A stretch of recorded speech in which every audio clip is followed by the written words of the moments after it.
Les chiffres frappent immédiatement. 74 000 passages en un mois dans une zone frontalière longtemps négligée. Ce chiffre, qui pourrait sembler insignifiant, dévoile une transformation majeure.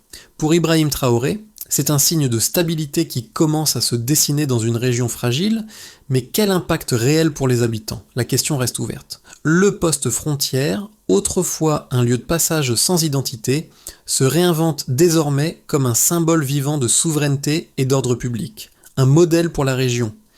La situation géopolitique au Sahel a longtemps été marquée par l'incertitude, mais l'ouverture du poste frontière de Galguli, le 15 juillet 2023, a marqué un tournant. Ibrahim Traoré a promis que ce poste, une infrastructure modeste en apparence, deviendrait le symbole d'une souveraineté restaurée et d'un contrôle renforcé. Mais derrière cette promesse réside un défi de taille, faire face à des groupes armés et à un manque de financement durable.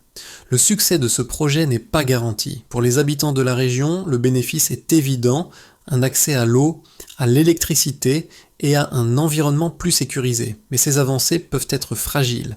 Si le poste venait à échouer, il pourrait devenir un autre symbole d'inefficacité dans un Sahel déjà en proie aux tensions.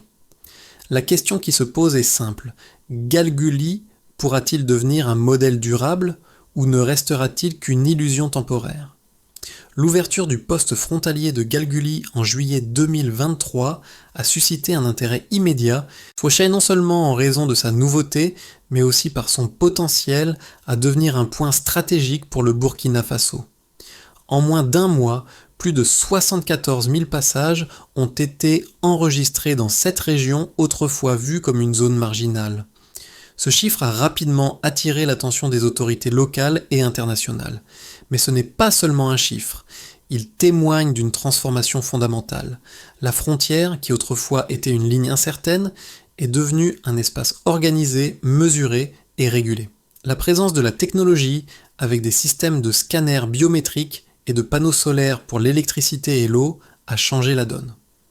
Là où l'État semblait absent, une forme de présence invisible mais tangible a pris forme. Les données autrefois éparpillées et non contrôlées sont désormais systématiquement collectées et transmises en temps réel à Ouagadougou. Cette transformation technique ne se limite pas à des chiffres. Pour les habitants, elle représente un changement radical dans leur perception de l'État. Avant l'ouverture du poste, la frontière était perçue comme un espace de passage informel, propice au trafic et aux activités illicites. Aujourd'hui, cette même frontière devient un mécanisme d'État qui organise les flux et réduit l'incertitude. Cependant, cette transformation n'est pas sans risque. Le Sahel reste une région de tension, où la présence de groupes armés demeure une menace constante. Les attaques, les sabotages et l'incertitude géopolitique sont autant de défis à relever pour garantir la pérennité de ce projet. La question reste donc en suspens. Ce modèle de gouvernance, qui repose sur une structure technologique et logistique moderne, pourra-t-il s'ancrer durablement dans un territoire aussi fragile? Bernadette Cambiré, une commerçante locale, a vu sa vie transformée depuis l'ouverture du poste frontière. Autrefois, elle vivait dans l'ombre d'une administration quasi absente, ses transactions quotidiennes incertaines et sujettes à des retards fréquents. Aujourd'hui, elle vend ses fruits à quelques mètres du forage solaire installé par l'État, un signe tangible du changement. Pour elle, l'État n'est plus une entité lointaine ou une promesse vague, mais une présence quotidienne qui agit directement sur son quotidien. Elle raconte souvent que l'État n'existait qu'à la radio. Avant, une phrase qui résume des années de frustration et d'abandon. Aujourd'hui, le poste de Galguli incarne la transformation. Cette transformation n'est pas seulement physique, mais également psychologique. La présence constante des autorités, des soldats patrouillant le long de la frontière et des agents administratifs utilisant des scanners biométriques a instauré un climat de sécurité inédit. Les habitants, qui vivaient dans une routine d'abandon, commencent désormais à percevoir la frontière non comme une menace, mais comme une institution stabilisante. Ibrahim Traoré, en insistant sur l'importance de routines simples et quotidiennes, a changé la perception de l'État. Pour les habitants, cette régularité, ces gestes répétés de vérification de documents et de contrôle des flux sont devenus des signes rassurants. Le changement s'opère lentement mais sûrement. Au-delà des infrastructures visibles, c'est la construction d'un lien de confiance qui se joue, un lien qui pour la première fois donne à la région un sentiment d'appartenance et de sécurité durable. L'ouverture du poste frontalier de Galguli a eu un effet immédiat et marquant sur la région. En moins d'un mois, le nombre de passages enregistrés a explosé, atteignant plus de 74 000 mouvements. Ce chiffre n'est pas simplement statistique, il marque un basculement dans la gestion de la frontière, jusque-là caractérisée par une grande incertitude. Le poste, une infrastructure pourtant modeste, est devenu un moteur d'activité pour toute la zone. Les déplacements, autrefois anarchiques et souvent mal contrôlés, sont désormais enregistrés de manière systématique.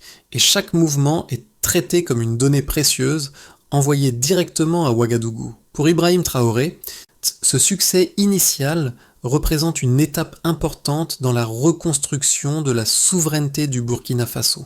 La frontière n'est plus un simple périmètre géographique.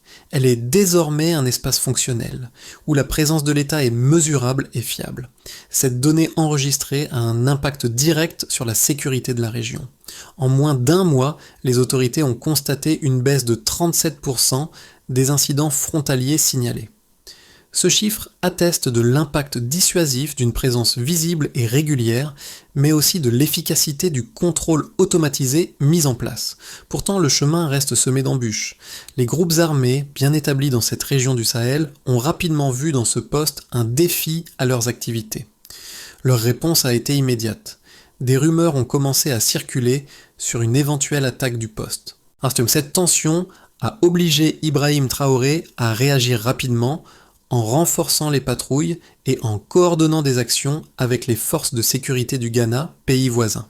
Pour la première fois dans l'histoire de la région, un poste frontalier devient le centre d'une réponse militaire coordonnée, un changement fondamental dans l'approche sécuritaire du Burkina Faso. Cette action montre aussi que la gestion de la frontière va bien au-delà d'un simple enjeu administratif. Elle devient une question de sécurité nationale, et plus encore de légitimité de l'État.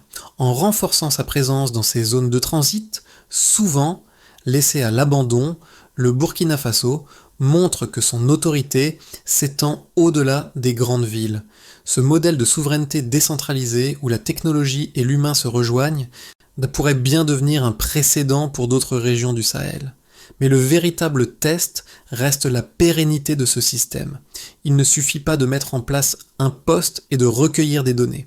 Il faut aussi garantir que la maintenance de l'infrastructure, la sécurité continue et les ressources humaines restent opérationnelles. Le financement est un enjeu majeur.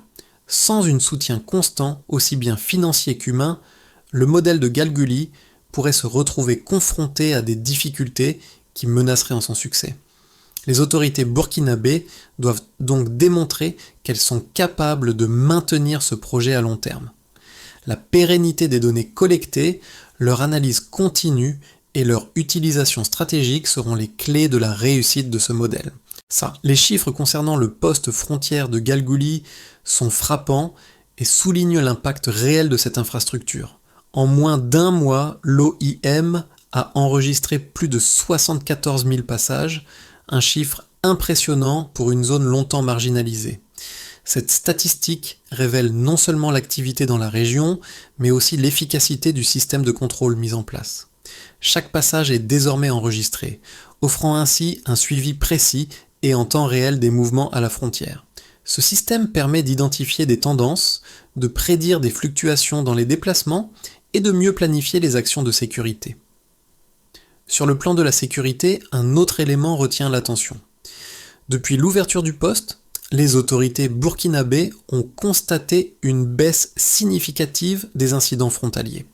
Le nombre d'attaques et de tentatives de sabotage a chuté de 37% dans la région, ce qui témoigne de l'impact de la présence sécuritaire régulière. Cette diminution des incidents n'est pas une simple coïncidence. Elle prouve que le contrôle accru de la frontière dissuade les groupes armés de continuer leurs activités dans cette zone. Les trafiquants, notamment, ont désormais tendance à se déplacer vers d'autres routes moins surveillées.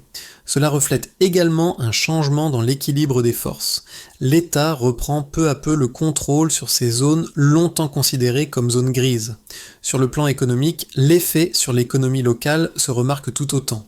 La mise en place du poste a également généré des emplois dans la région. Selon les premières estimations, plus de 200 emplois directs et indirects ont été créés autour du poste. Ce chiffre est d'autant plus significatif dans une zone où l'activité économique formelle était autrefois quasi inexistante. Le marché local, qui était presque inexistant avant l'installation du poste, a également connu une expansion. Les commerçants locaux comme Bernardette Cambiré bénéficient désormais d'un environnement plus sécurisé et plus prévisible. Ce type d'organisation favorise l'installation de petites entreprises et la stabilité économique qui, à son tour, réduit la migration forcée des familles à la recherche de meilleures opportunités. Les données collectées ne concernent pas uniquement les mouvements physiques des personnes, mais aussi la qualité de vie dans la région. L'accès à l'eau potable, assuré par les forages solaires, a eu un impact direct sur les routines quotidiennes des habitants. Les femmes commerçantes, auparavant contraintes de s'installer loin des zones sécurisées, peuvent maintenant travailler plus près du poste, ce qui a une influence directe sur leurs revenus. De même, les enfants peuvent désormais jouer autour des installations, sans craindre des violences, ce qui marque un changement psychologique profond dans la perception de la frontière. Le modèle de Galgully suscite des opinions divisées, et ces divergences sont essentielles pour comprendre son impact. D'un côté, certains estiment que la mise en place de ce poste frontalier est un exemple de souveraineté moderne. Ses partisans soulignent que le Burkina Faso a réussi à déployer une infrastructure de haute technologie tout en restant maître de ses opérations. Ibrahim Traoré, qui en insistant sur la technologie nationale et la coordination locale, affirme que ce modèle constitue une alternative crédible à l'intervention extérieure. Pour eux, ce projet incarne l'idée que la souveraineté peut être exercée de manière autonome avec des ressources locales et une gestion nationale. Il cite les 74 000 passages enregistrés en un mois comme preuve que l'État est désormais présent et efficace dans des zones où il était auparavant invisible. Cependant, il existe une autre lecture. Les criticiens du projet soulignent que, malgré les apparences de modernité, ce système repose encore largement sur des financements extérieurs. En effet, une grande partie des ressources techniques utilisées dans le projet, notamment les scanners biométriques et les panneaux solaires, provient d'aides internationales, principalement de pays comme l'Allemagne et le Japon. Selon ces critiques, bien que le modèle semble fonctionner à court terme, il comporte un risque majeur. La dépendance à l'égard de ses partenaires étrangers, leur crainte est de que ce système, aussi performant soit-il, ne soit qu'un labyrinthe technologique sans fondation véritablement locale. En d'autres termes, ces observateurs s'inquiètent que ce modèle ne soit qu'une façade, un projet qui ne serait réellement opérationnel que grâce à l'aide internationale, sans qu'une véritable maîtrise locale n'ait été atteinte. Il est donc nécessaire de considérer ces deux lectures, mais également de chercher un terrain d'entente. Si l'on cherche l'argument le plus solide de l'opposition, on peut reconnaître que ce modèle, même s'il repose sur des ressources extérieures, afin de créer un cadre propice à une autonomie future. La vraie question est, comment ce modèle peut-il être étendu et pérennisé sans dépendre continuellement des aides externes ? Dans cette perspective, Galgully pourrait devenir un prototypage évolutif. Il ne s'agit pas d'une solution définitive, mais d'un point de départ qui, s'il fonctionne bien, pourrait être adapté et renforcé pour d'autres régions du Sahel. La transformation du poste de Galgully est loin d'être un processus linéaire. Si au départ l'optimisme était palpable, la réalité a rapidement montré qu'un projet de cette envergure ne peut être jugé sur ses résultats initiaux. En quelques mois, le poste a franchi une étape clé. Il est devenu plus qu'une simple frontière. Il est devenu un symbole de régularité. Les données collectées, les mouvements enregistrés et la réduction des incidents ont créé un cercle vertueux qui a renforcé la légitimité de l'État. Mais cette étape n'est que le début. Le véritable test reste à venir. Peut-on maintenir cette régularité dans un environnement aussi fragile ? Les groupes armés continuent de se déplacer dans la région et leur présence reste une menace constante. Une question reste en suspens. Le système peut-il résister à un choc majeur? Si une attaque venait à paralyser ce poste ou à le faire échouer, tout le système de souveraineté décentralisé serait remis en question. À l'heure actuelle, le poste de Galguli est sur la bonne voie, mais son avenir dépendra de la capacité du Burkina Faso à maintenir la pression sécuritaire, à garantir la pérennité des ressources et à renforcer son indépendance financière. Les effets tangibles du poste frontière de Galguli se manifestent déjà à plusieurs niveaux. Le plus frappant, c'est l'impact sur la sécurité. La région, qui était auparavant le théâtre de nombreux incidents frontaliers, a vu une réduction significative des tensions. En moins d'un mois, les autorités ont observé une diminution de 37% des incidents dans cette zone. Les patrouilles régulières, soutenues par une infrastructure technologique avancée, ont permis de désorganiser les réseaux de trafiquants qui prospéraient auparavant.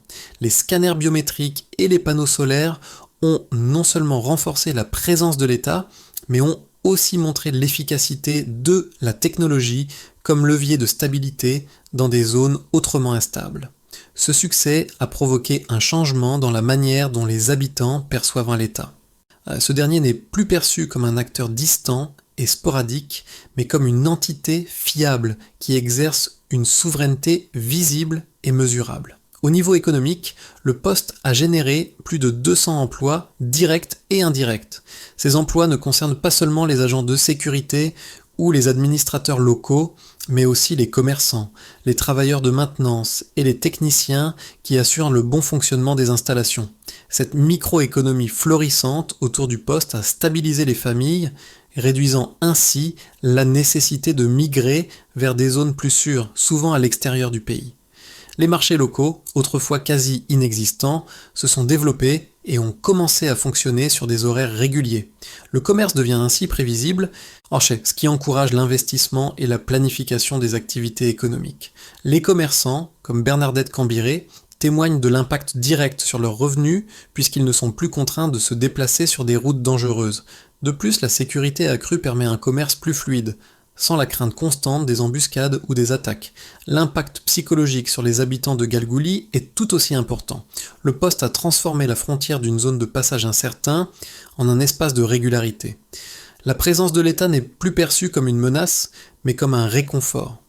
Les enfants, qui jouaient autrefois dans la poussière à l'abri de la peur, jouent désormais près des installations solaires, un signe visible que la frontière est devenue une institution vivante. Les familles, qui craignaient auparavant de quitter leur maison en raison des violences et de l'absence d'autorité, se sentent désormais plus en sécurité pour vaquer à leurs occupations quotidiennes. Cette normalisation progressive de la vie à la frontière marque un véritable retour à la stabilité dans une région longtemps en proie à l'insécurité. Les groupes armés qui opéraient auparavant dans cette zone ont changé leur tactique. La visibilité accrue et les patrouilles coordonnées entre le Burkina Faso et le Ghana ont dissuadé de nombreux trafiquants de continuer leurs activités dans la région.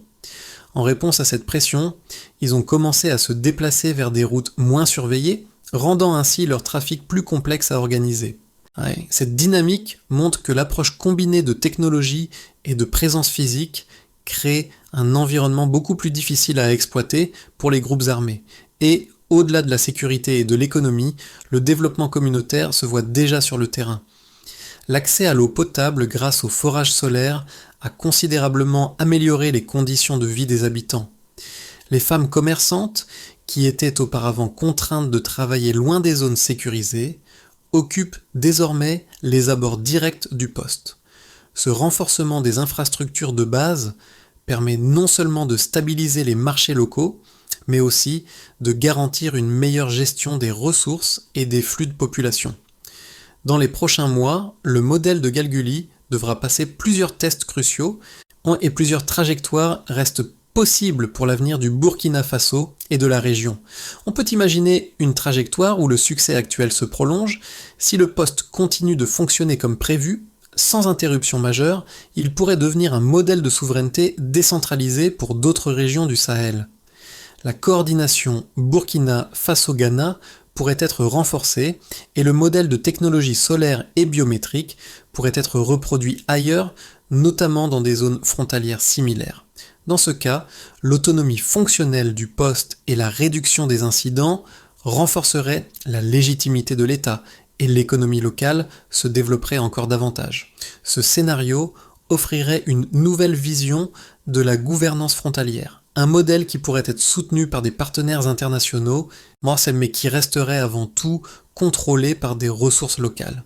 On peut aussi envisager que le poste continue de fonctionner, mais que des défis imprévus ralentissent son développement. Par exemple, des incidents sécuritaires ou des problèmes financiers pourraient perturber la régularité du service. Bien que les effets de ces perturbations puissent être limités, elles pourraient entacher la perception de la souveraineté burkinabé et poser des questions sur la pérennité du modèle. Dans ce cas, des ajustements seraient nécessaires, notamment dans la coordination des patrouilles et la maintenance de l'infrastructure. Le financement externe resterait une clé de la stabilité à long terme, mais l'État devrait trouver des moyens d'assurer une autonomie complète sans dépendre exclusivement des aides internationales. Il faut aussi garder en tête l'hypothèse d'un échec du modèle. Si une attaque majeure ou une crise sécuritaire venait à paralyser le poste, cela pourrait être perçu comme un signe d'inefficacité. La perte de crédibilité pour l'État pourrait affecter négativement les relations internationales et conduire à une instabilité économique. Les groupes armés pourraient revenir, perturbant les flux commerciaux et menaçant la sécurité dans la région. Ce scénario nécessiterait une réévaluation de la stratégie et peut-être même un repli stratégique vers des zones plus sûres, ce qui remettrait en question la légitimité du projet et l'évolution de la souveraineté dans la région. Le projet de Galguli ne se limite pas à des chiffres ou des succès administratifs. Il a un impact profond sur les personnes qui vivent dans cette région.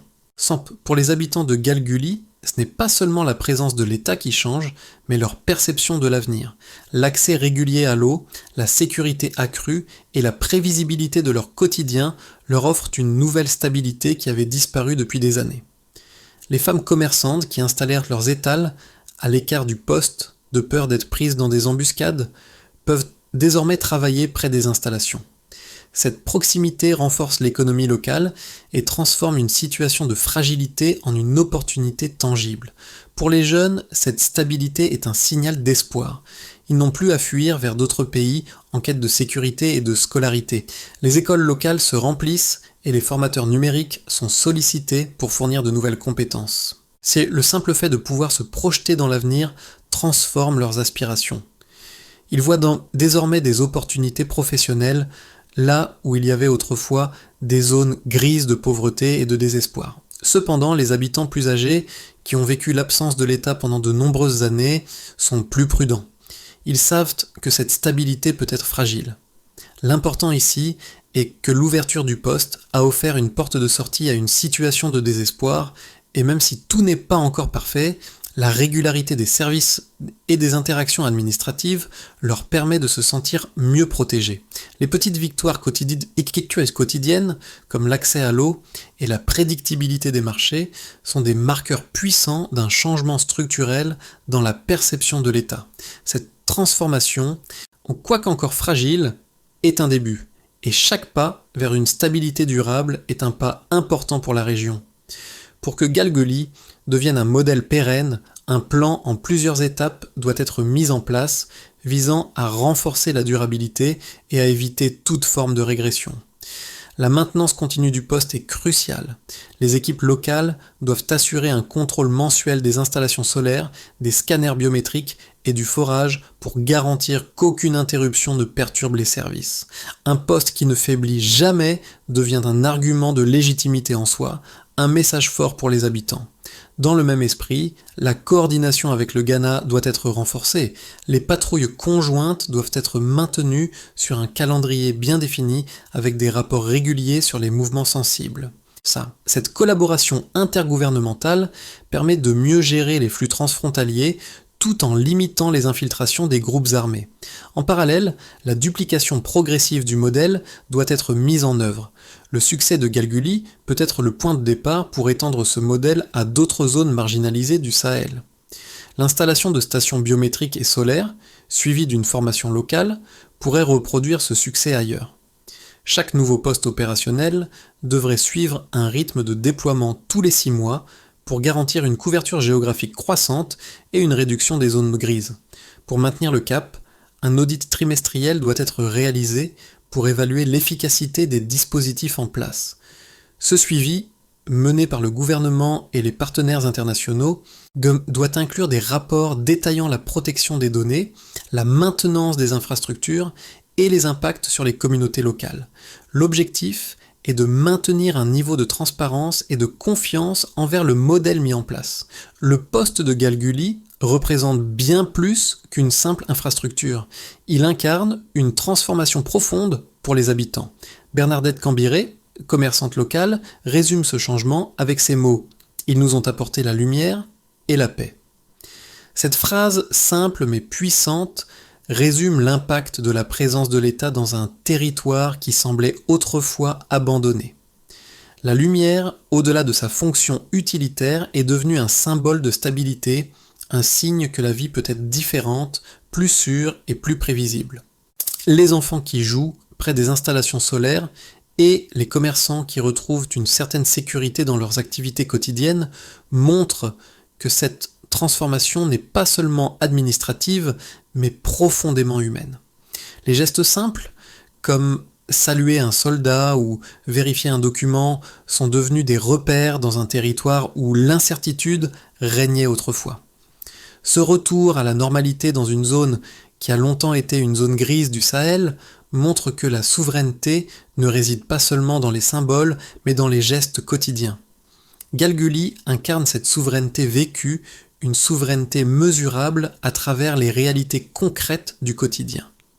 Le modèle de Galgully, tout en restant un projet en évolution, a démontré qu'une frontière peut être bien plus qu'une simple ligne divisant des territoires.